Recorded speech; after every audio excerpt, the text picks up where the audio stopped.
vulnerable patients are being put at risk in one of the UK's biggest mental health hospitals.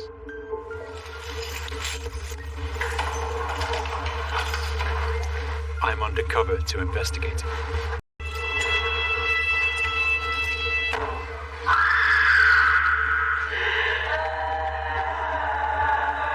What's going on at this hospital, by and large, isn't working for the patients, and is often actively cruel.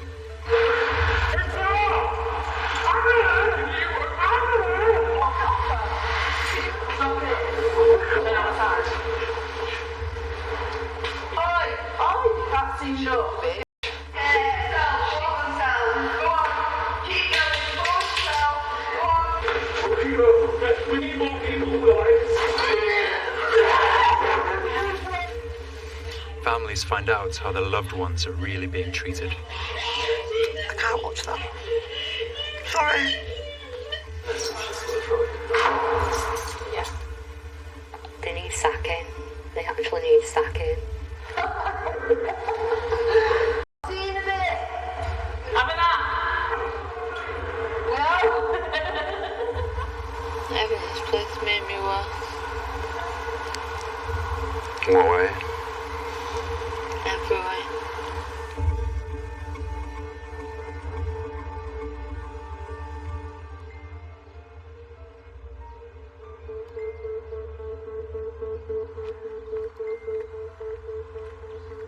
Been preparing for this for months. Truth is, the first time you put on secret cameras, you think that everybody knows. Yeah. I'm starting work at the Edenfield Centre, an NHS mental health unit in Prestwich near Manchester. I'm investigating whistleblower allegations about staff behaviour and patient safety. There he is. You come for me?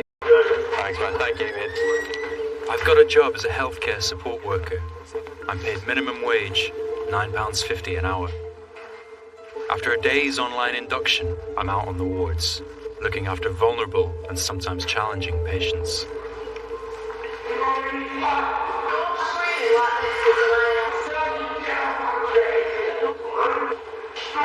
Patients are detained at Edenfield because there's a serious risk they could harm themselves or others.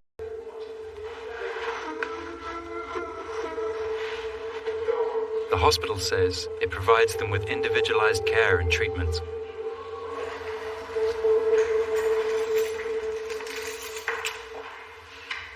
This is Harley. She's a patient on a female ward called Buttermere. Pick any pile. This one.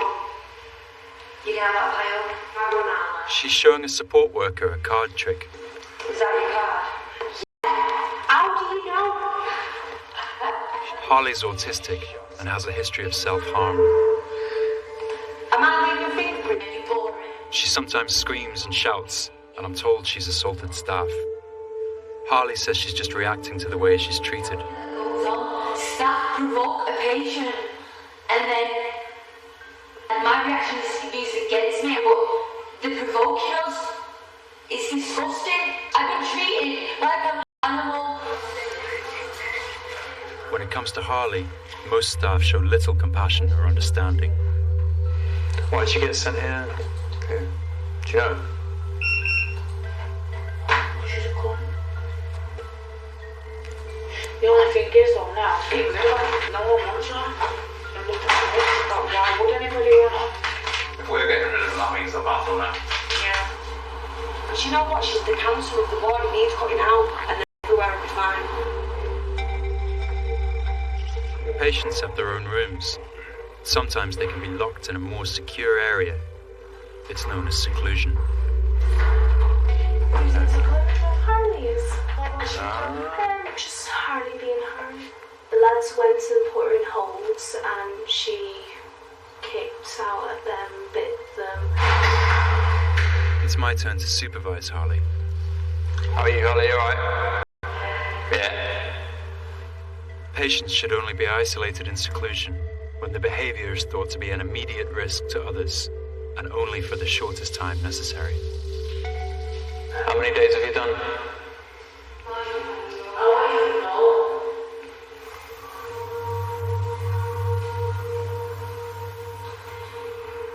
Harley's been in seclusion for more than 2 weeks. She's occasionally allowed out, but only into the room I'm observing her from. Harley, do you want to try this? Harley wants to call her sister. She's been told a decision would be made today about when she can come out of seclusion, but it's been delayed. Hi. So I'm holding one up to the intercom. She's upset she's still in seclusion. I can't hear you properly. I have been tricked. Why are you not telling her? I said I've been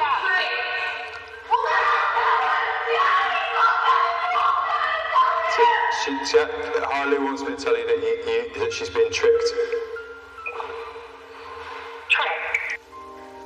I just felt hopeless because I just wanted so bad to get her out of there. But I could barely hear her anyway, that I didn't know actually what was going on.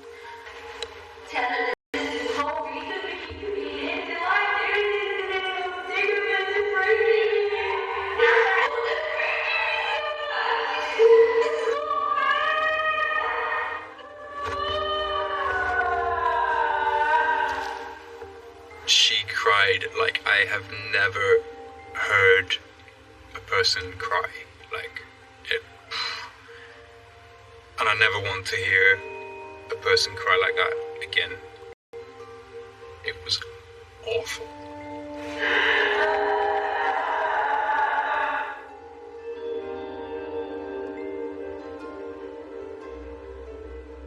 Unfortunately, we've had a few phone calls like that when she was in there, haven't we? But to be honest, you wouldn't do that to a dog, would you? She's autistic at the end of the day. That's just awful. She's just losing more and more hope. It's affecting her physical health and her mental health as well, and she just feels like she was being punished.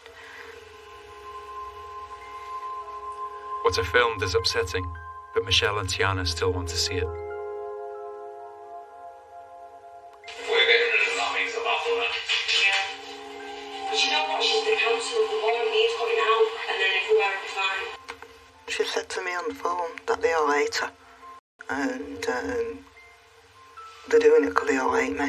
They all hate me, she said. And I was like, no, Harley, they don't hate you. They can't hate you. They're not there to hate you. They're there to help you. And clearly I've got it wrong. Feel as though I've lied to my own daughter.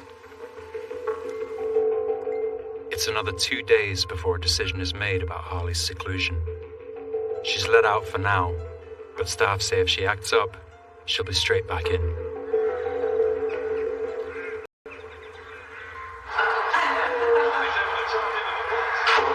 This is Hannah. She's a recently qualified nurse. Stop! Didn't think too much of it. I thought maybe, she was just taking a 5-minute breather. She wasn't. She was out there for about an hour, properly fast asleep in the sunshine, headphones in, listening to music. It's good advertising for calls like that, isn't it? When the board managers walk past it like that, in the wall. It's funny, isn't it? And I'd go away and do something else for 5-10 minutes and come back and she was still asleep. In full view of the rest of the hospital. Why can't I fucking walk straight, man? It's heavy sleep here. It's not just Hannah. While I'm here, I see 6 other members of staff sleeping on shit. I don't think any of us are professional on it. No, fuck. So welcome. Buttermere Wood is a strange place. It's got such weird vibes going on with the staff. This kind of playground mentality. It all feels very kind of juvenile.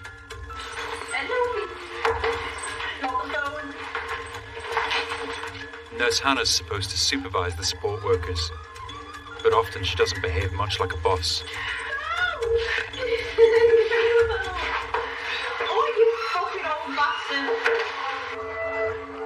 Steve's one of 6 support workers looking after 8 patients on Buttermere Ward today. We're calling this patient Joanna to protect her identity.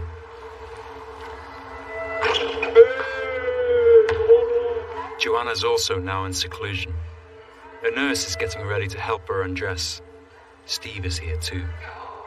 He jokes about seeing Joanna naked. Right, are you coming in to do this? The lads are going to turn their back while I help you, okay? I don't want to be mentally scarred again.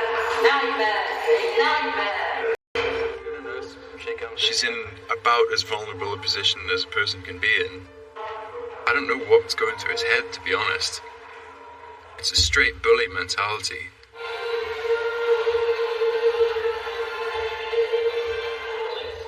Later, I see Joanna hitting her head against the wall. So I ask Steve for advice. Yeah, what do you do when she's like, smacking her head against the wall and all? Yeah. Alright, mate, have a good night. Hey? Passion. 2 weeks later, I'm on shift with Steve again. He goes from laughing at Joanna to pinching her.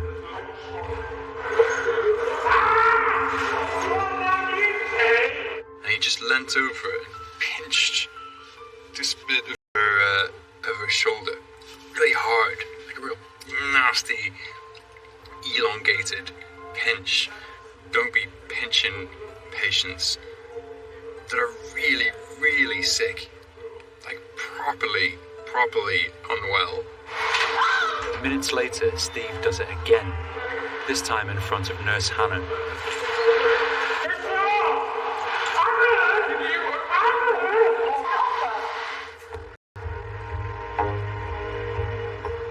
I show my undercover footage to consultant psychiatrist Dr. Cleo Van Velsen and Professor of Nursing John Baker.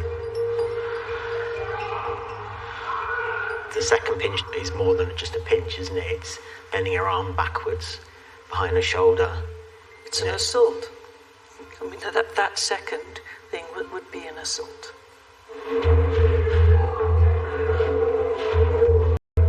Treatment in a secure hospital is expensive, around £200,000 per patient per year. The hospital says to support patient recovery, there's a wide range of activities on offer, but I don't see much happening. By and large, for a lot of them, it's a really excruciatingly mundane existence, so all there is to do is sit and watch music videos and vape. Most of the patients are sort of floating in this purgatory state. They've been there for a long time before I got there.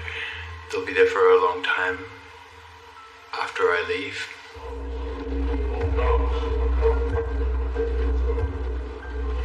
The male unit is not a very nice place to be. Many Edenfield patients have been convicted of serious offences. This patient was in prison serving a life sentence for murder. He was transferred to Edenfield after having suspected psychotic episodes. Stella's a support worker and supposed to be looking after him.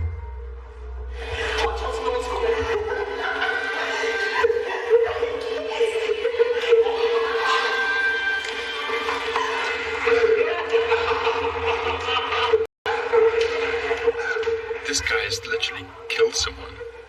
Now you're on top of him, tickling him. What are you doing?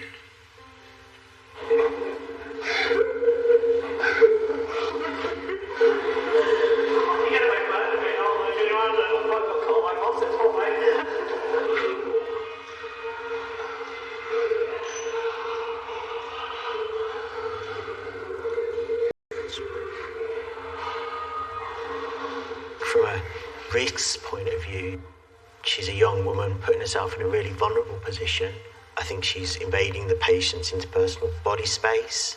I think they're in their bedroom, which is a huge issue. It's really, really wrong.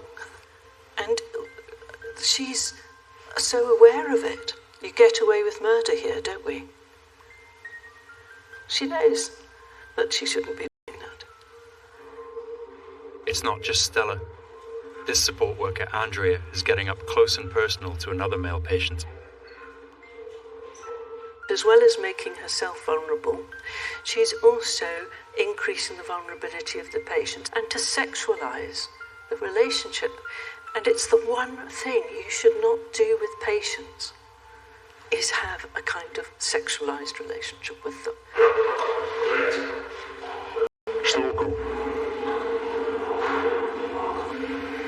Staff are supposed to make sure patients don't go into each other's rooms. What are you watching? No one seems to have noticed there are 3 patients in this room. He's watching. Don't we get out? They don't want me to see the porn they're watching. They know it's not allowed. I think it's really hard to keep secure services sterile. There may be people there with, histories of committing sexual offences, and certainly you don't want kind of unregulated materials loose on wards.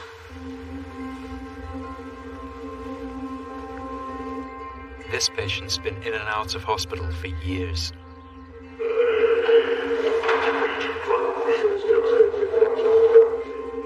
He's been told he can move to a less secure ward, but right now there isn't a room for him.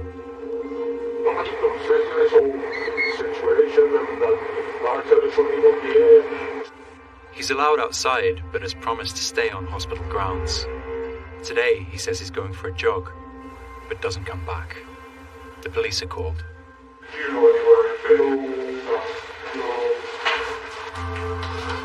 Some patients are allowed beyond hospital grounds as part of their treatment plans. While we're there, we see another patient who's also out on leave.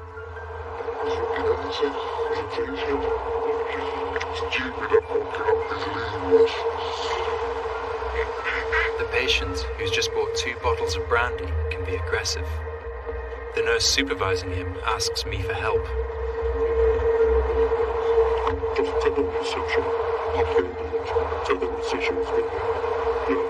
I rush back to the hospital. I'm later told that after smashing one of the bottles and threatening the nurse, the patient ran off. So that's 2 patients in 2 days from the Mayo acute wards that have gone AWOL, that are just kind of out there in the world, wandering around. One of them has a bottle of brandy in him. The other one has a penchant for crack cocaine. The patient drinking brandy was brought back by police the same night. The other was missing for 2 days. I mean, the only way to stop it is no one ever has leave. Somebody will say, why should he go out and leave? Well, because it's part of his therapy and that we have to do it. But you need to just have careful planning. There is an importance of sort of therapeutic risk taking. And a few times it's going to not work out.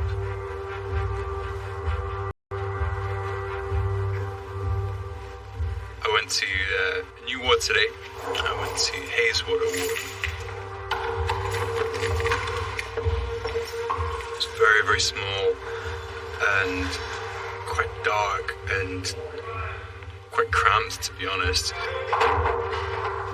I'm looking after a patient who we're calling Alice to protect her identity. She too is being held in a seclusion room. I'm told she's attacked staff and has been locked up like this for more than a year.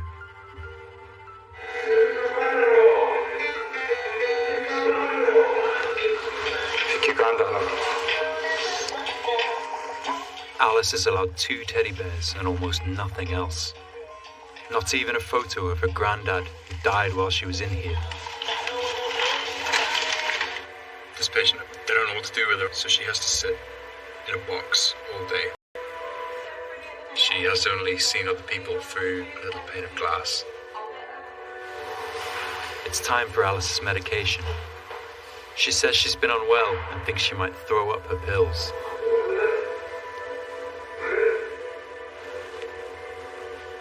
Nurse Sarah says if Alice is sick, she'll have to inject her.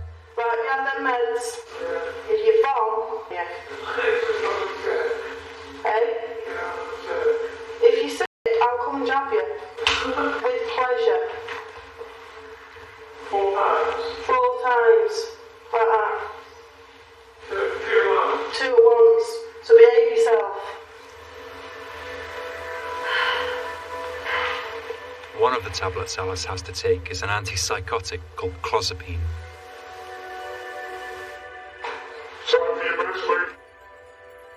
Less than 2 hours later, Alice is handed another dose. Yeah, it's close, Come on, mate. Shut you up so you can get back to sleep. Yeah, but the nurse has given us. You already had it. I'm surprised when you already had it. Well, then you want to. The new nurse on duty realizes a mistake has been made. See, I'm confused. I thought you had it at 5:30, but Sarah's obviously given you earlier. I don't realize Alice has been told to take the same drugs twice, or how dangerous that could be. But the nurses do. Just leave him there. Leave him there. What happens? Too much of that clozapine. An overdose is avoided, but only because Alice is able to tell staff what's happened. As a nurse, from the point where you take those tablets out of the bottle, it's your responsibility to make sure the patient's had them, and then your responsibility to sign to say the patient's had them. It is very common for mistakes around the administration of medicines to happen.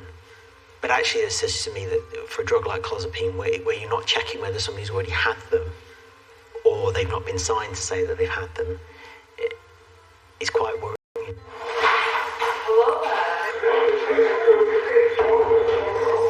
Alice is on a 30-minute break from the seclusion room, supervised by support worker Cheryl. Alice is talking about her previous ward, Buttermere, where she was allowed her own blanket and more soft toys.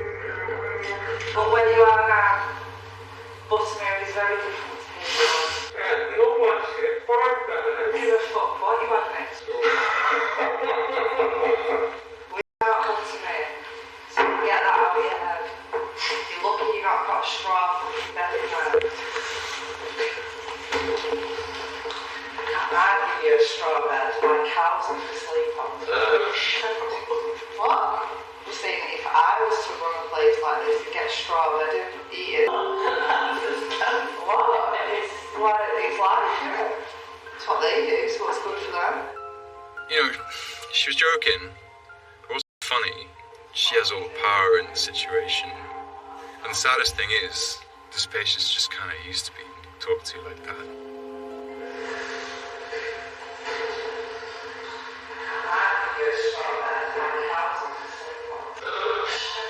So I find this, the footage we've seen so far, quite disgusting really. The language that they're using is very dehumanising to her. It's not the only time I see Cheryl being cruel to patients.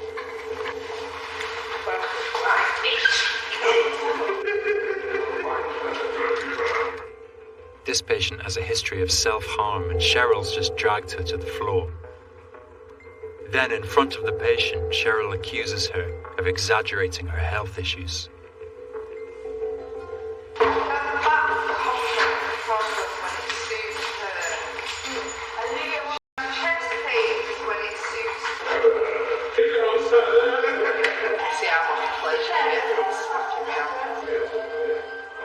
Here's Cheryl playing a game with another patient. She doesn't seem to know when to stop.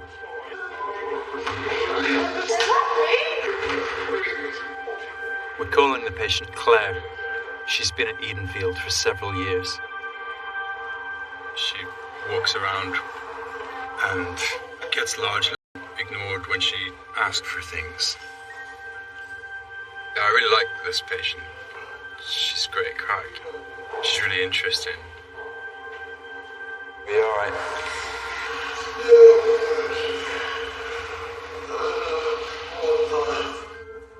Claire's diagnosed with schizophrenia. She's not allowed in the bathroom alone for her own safety. Support worker Cheryl complains about having to help Claire.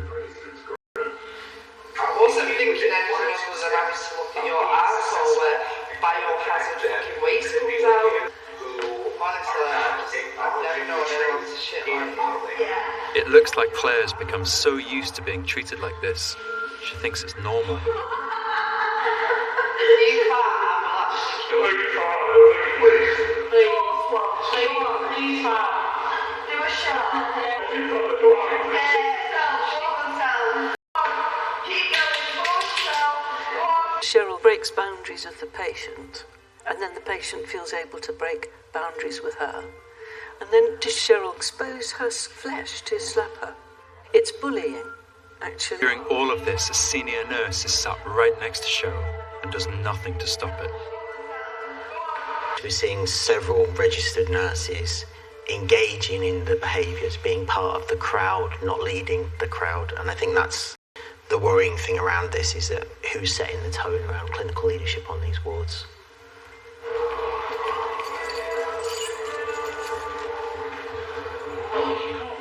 Patients here are prescribed psychiatric medication. It's time for Claire's weekly injection, but she's anxious about it and has pulled a blanket over her head. Support worker Cheryl and nurse Sarah could try to persuade her. Instead, they move in.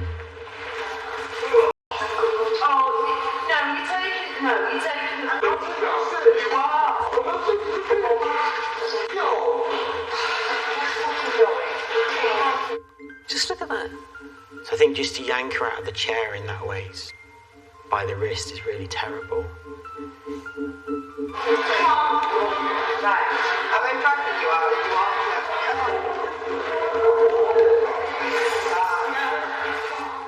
If patients refuse medication, they can be physically restrained and forced to take it, but only as a last resort. There's really no reason to do that because she's not resisting in any way, shape or form. From what I've seen, that's not justified. They're acting like a gang, not a group of healthcare professionals. They took her down to a room at the end of the corridor and they pulled her into this room. Pulled her down onto the bed. Stop it. Turn outside.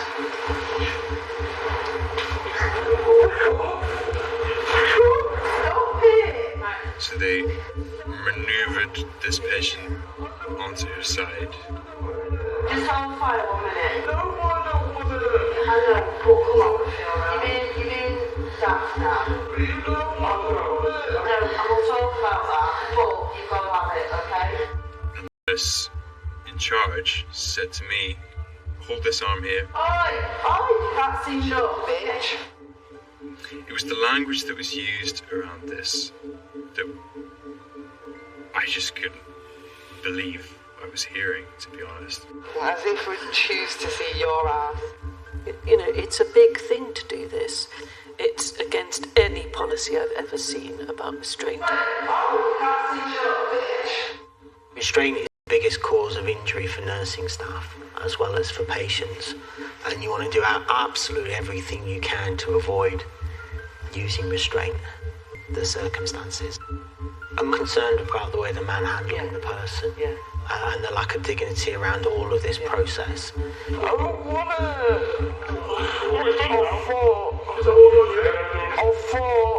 I promise if you shit yourself, you will be clear. It was all just a big game. It wasn't taken seriously. It was fun. That's the impression that I got. It was something that happens to break up the day. After injecting Claire, they tell her she'll have to stay in the room for an hour.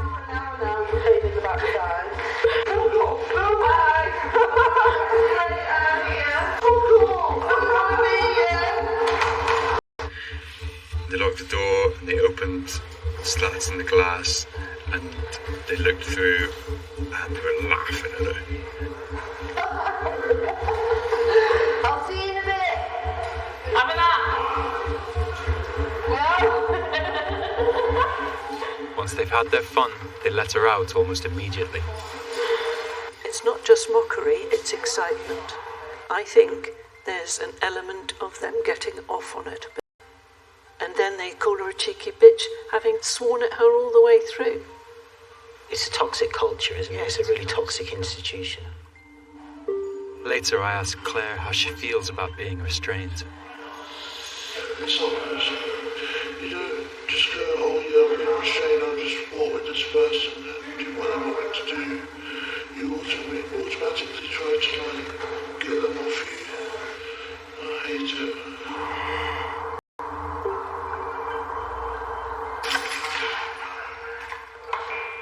Harley spent the last 17 days in seclusion. She's now been allowed out, but only into the room next door. She's been in and out of hospital over the last 10 years. It's been tough on her family too. We were just very, very close. And that is her prom. A really nice car and a lovely dress and a tiara and a tan and makeup to be done. Unbelievably glamorous in that photo, isn't she? Oh, I have tears. I don't always cry all the time, by the way. But yeah, definitely. Before she got a diagnosis, she was self-harming, and then it got kind of worse. And I didn't know what to do to help her. I didn't have the skills to help her. It's not been a good journey at all. Not for any of us really, but especially not for her.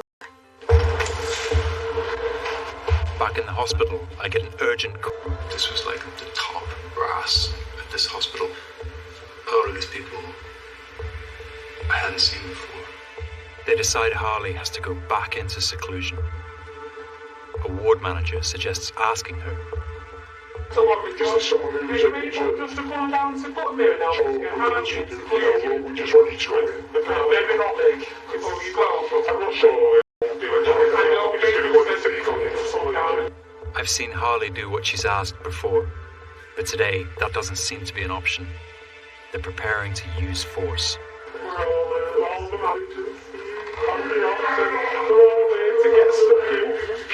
So someone just needs to go in and say to her, look, this is what's happening, and get them go. Literally just do it straight away. Yeah, there's no negotiation there.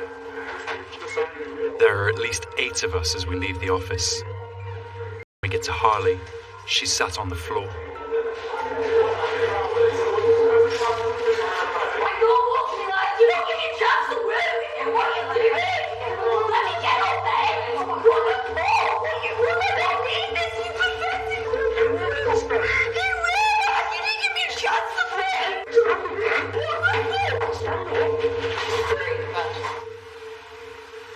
She didn't have a chance to have a conversation about it. Maybe if somebody had asked her to get up and go into the room, she might have done it.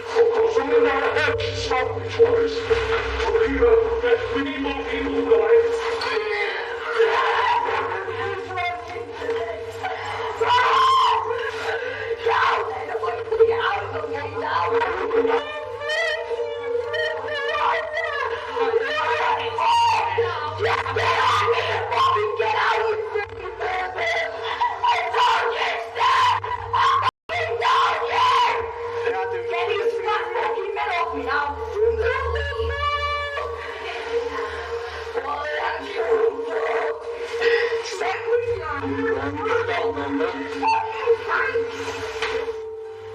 How's she going to trust anybody, you know, if the people that are supposed to be looking after her in the hospital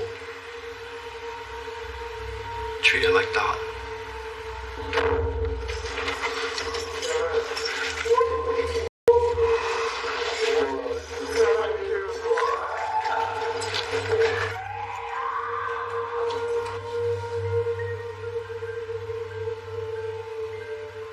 I was a bit shaken up by it, to be honest. Look, I walked out and I had to get on with the rest of my day, but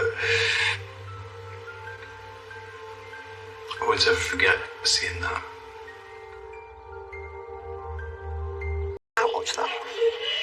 Sorry.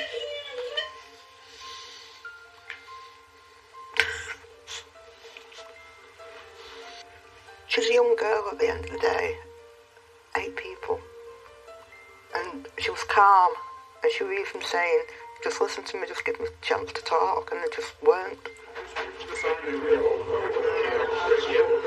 If the management have that sort of attitude, then so will the support staff.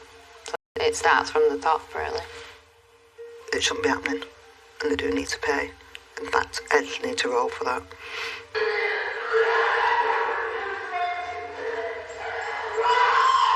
It's quite horrific, isn't it? I don't think there was any need for that at that moment in time. It's not like she was harming herself or harming other people. It's not a safe restraint, I don't think. It's chaotic. I wasn't there. So all I can say is, if they did decide it was necessary, they didn't do it very well. I mean, my experience is these things were always chaotic. It does feel uncoordinated. As soon as they entered the room, unfortunately, they triggered it, so they'd started the escalation of the behaviour.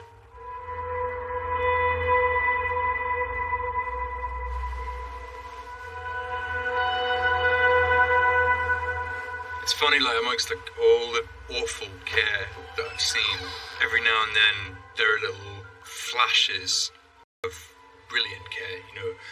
There are those people in there.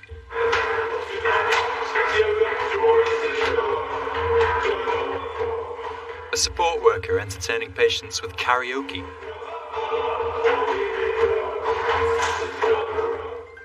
Another doing a patient's hair.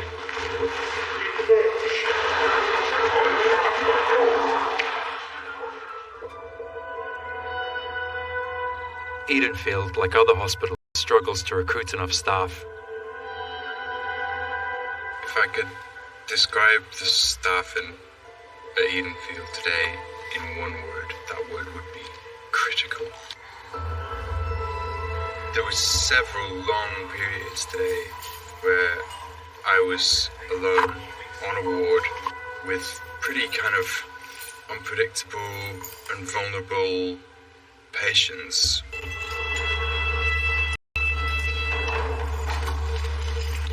It's a difficult job and shifts can be really hectic. People leaving the very places we needed staff.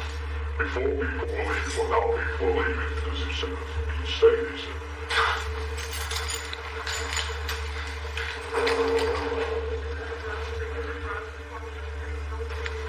These patients are supposed to be cared for. Can't hold care for them the way we should be. Something pathetic.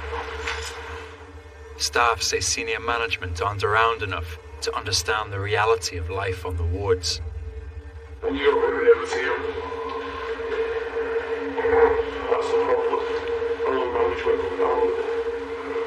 People above us are all managers that are getting paid not what you want. And the place is fucked, it's always the dogs. But there's no effort to retain staff. Even though we've got some really good nurses that are dead experienced that are leaving. Rather than sitting down and saying, look, we don't want to lose you because you're really important to us. There's none of that. There's no nurses on the floor right now.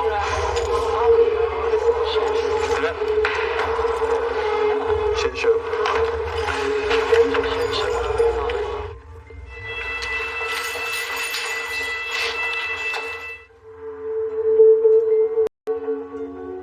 Panorama's seen a document from inside Greater Manchester Mental Health, the trust that runs Edenfield.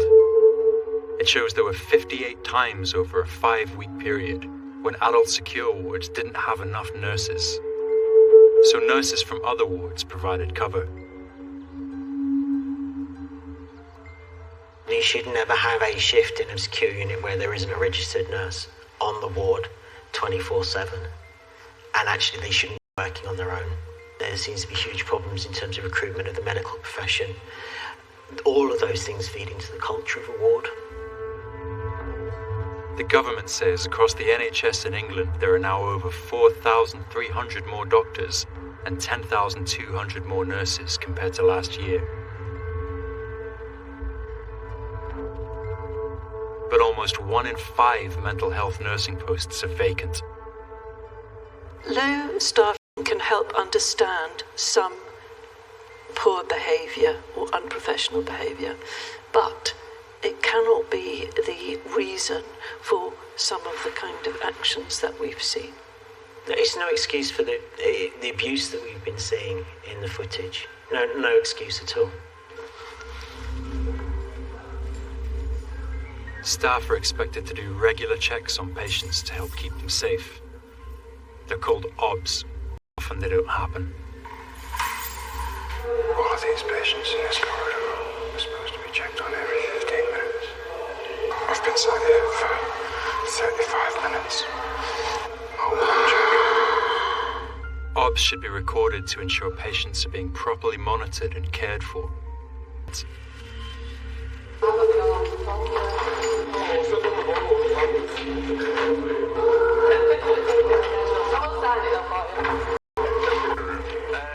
I've seen these records frequently falsified.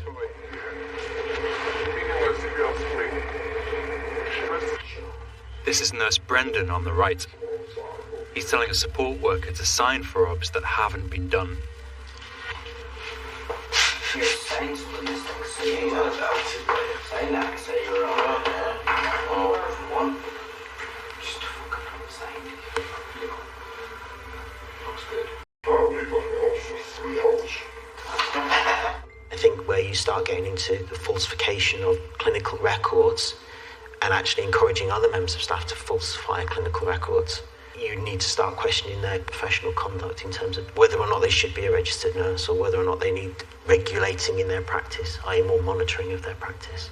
Then Nurse Brendan asks me to sign to say I've done some OBS, when he knows I haven't. And the kangaroo maps. Alright, do 5 to 6. We took 6 at least. To protect my cover, I do what I'm asked. They are pulling in a new member of staff who's not very experienced. By doing that, they're implicating you.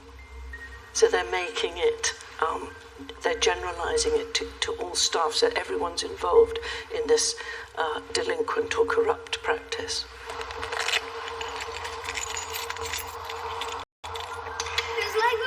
This is Olivia. She's been recording videos from inside the hospital.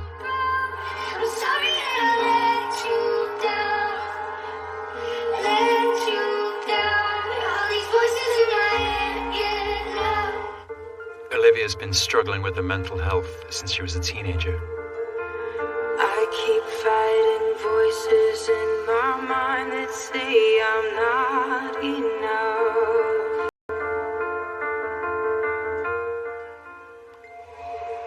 She's been at Edenfield for nearly 4 years. What do you think about this place?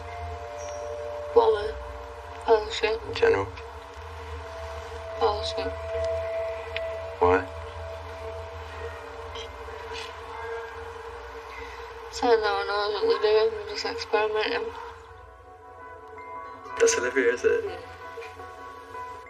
This is Olivia's mum, Diane.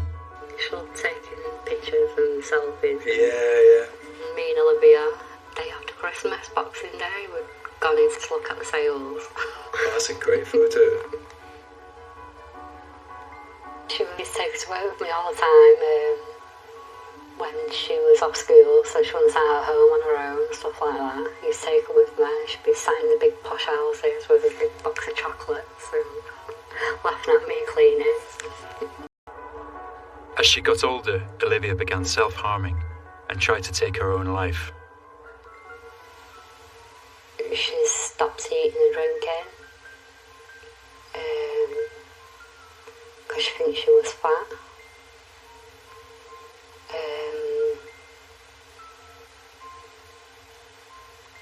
She's jumped off a bridge twice. Is she getting better? No. In fact, I think she's getting worse. Olivia believes the way she's being treated isn't helping. How does staff make it worse, do you reckon? Yeah. What kind of thing? What do you mean? You fat cunt.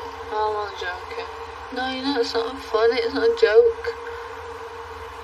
Stupid. Shit like that, piss around. How often does that happen? All the time. How can stop when you say that?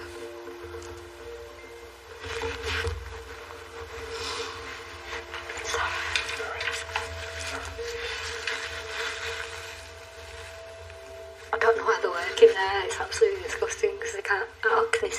like that to a patient.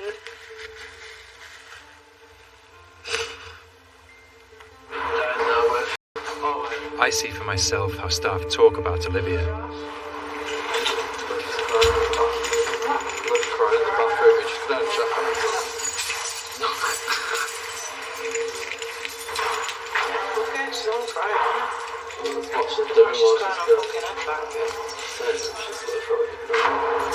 Yeah, she'd tell everybody about it.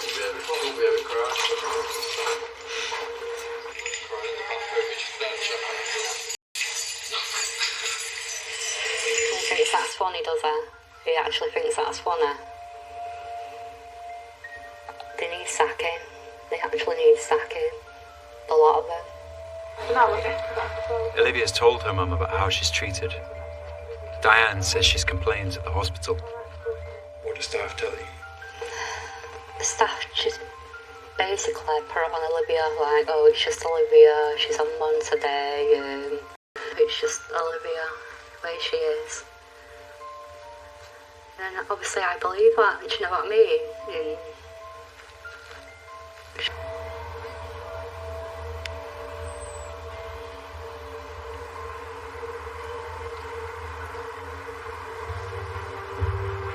Harley's still in seclusion and doesn't know when she'll be let out.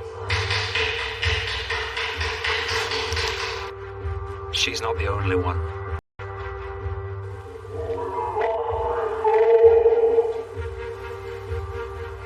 During my time undercover, I see 10 patients held in these seclusion rooms, many for weeks on end.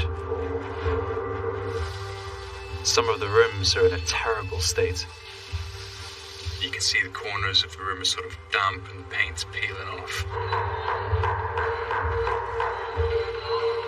The patients in seclusion can't even crack a window. It's the height of the summer. It's sticky. They don't have any fresh air. It's gotta be tough, particularly the ones that smell like sewage. Yeah, it's just a deeply, deeply unpleasant place to be. How can you put people who've got a great internal disturbance in a horrible environment and think it's going to make them better? These rooms appear totally untherapeutic. Yeah.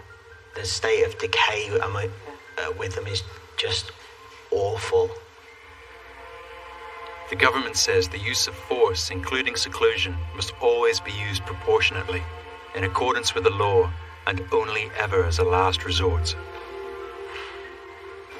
But over the last 4 years, the number of seclusions recorded by hospitals in England has almost doubled, from nearly 8,000 to just over 14,000.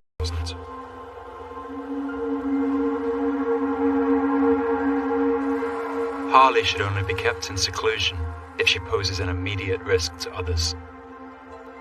Nurse Sarah says staff want to keep her in there for a different reason. She's still in seclusion. I just said to the ward manager, I said, please, please, please, do not let her out, because the staff need a break. As bad as that sounds, they need a break from her. And from what I can gather, staff have basically said, if you let her out, I won't put them on the wards. That can't be the basis of seclusion. You're depriving somebody of their liberty. You cannot deprive somebody of their liberties because staff are fed up with her. It feels like she's stuck there and they've got no other plan apart from to keep her locked up for days on end. That is totally against any kind of policy with regard to seclusion. Seclusion should never be used as a punishment. It's now been decided that near drinks or even toilet paper, staff must bring them to her. Nurse Emma's being briefed. She's got a duvet and pillow in her dressing gown. So if she asks for bedding, can we give her bedding? She's not to have anything. She's not to have anything. That's good. That's fine. I'm not arsed. She should get fuck all So of you. now, she's had all of her possessions taken away from her. All that she has to do all day is sit and think. If she asks for something, it might take an hour for that thing to be brought to her, and she sees that as deliberate, and maybe it is sometimes. It's what you do to a child as well. If your child is naughty, as a form of punishment, you'd take away their favourite toy, or you'd put them in time out for a few minutes as a punishment.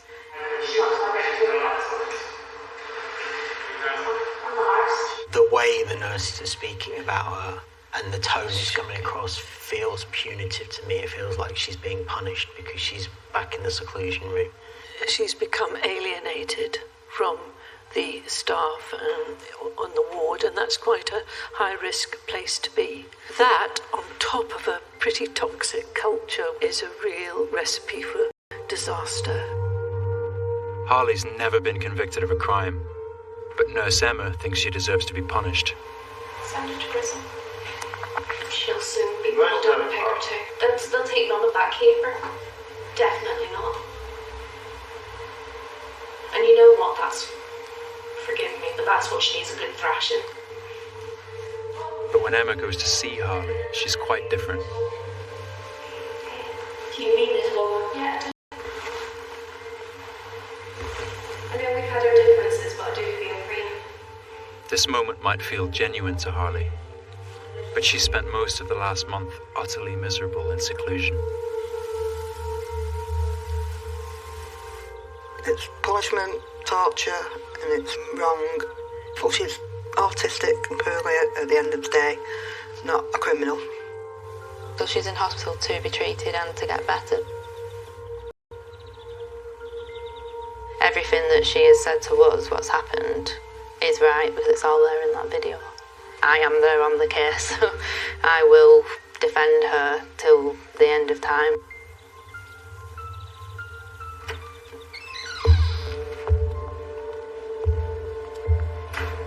After 3 months undercover, working on 7 different wards, I'm leaving Edenfield for the last time. It was weirdly the heroes of the story are. And that's the patients really, they're tough, a lot of these guys are tough. What's going on there at this hospital at the moment, by and large, it's not working, and is often actively cruel. It doesn't feel safe. I think you're quite clearly seeing toxic staff. I think there's an awful lot of hostility towards patients across all of the wards, which is really concerning. You know, the task of the hospital is the treatment of patients to promote recovery. That's the principal task. Well, that task, I think, is being undermined by a toxic culture with dynamics of corruption, perversion, aggression, hostility, lack of boundaries. The trust that runs Edenfield, Greater Manchester Mental Health, says it takes Panorama's allegations very seriously, has put in place immediate actions to protect patient safety, and has suspended a number of staff pending further investigations. It says it's undertaken clinical reviews of the patients affected, commissioned an independent review, and is working closely with local and national partners to ensure the safety of Edenfield services. It says it owes it to patients, their families and carers, the public and staff that these allegations are fully investigated. The regulator, the Care Quality Commission, which had previously rated the Edenfield Centre as good, says it's currently suspended that rating and is reviewing the information provided by Panorama. It says it will determine if any further action is required. NHS England says the allegations in this programme are shocking and completely unacceptable, and is committed to leaving no stone unturned in ensuring that mental health patients receive safe care. The government says its first priority is to ensure patients receive safe, high-quality care and that they're looked after with dignity and respect. Greater Manchester Police says it's now opened a criminal investigation. Olivia's still at Edenfield. Supported by her family, she's given her consent to appear in the programme. This place made me worse. In what way? Every way. Completely worse. Harley's now been moved to another hospital. She and her family have also given consent for her to appear in the programme. It feels like the walls are closing in. I've seen one of the NHS's biggest mental health hospitals treat some of its most vulnerable patients. They often don't have a voice, struggle to be believed, and don't feel safe. They want that to change.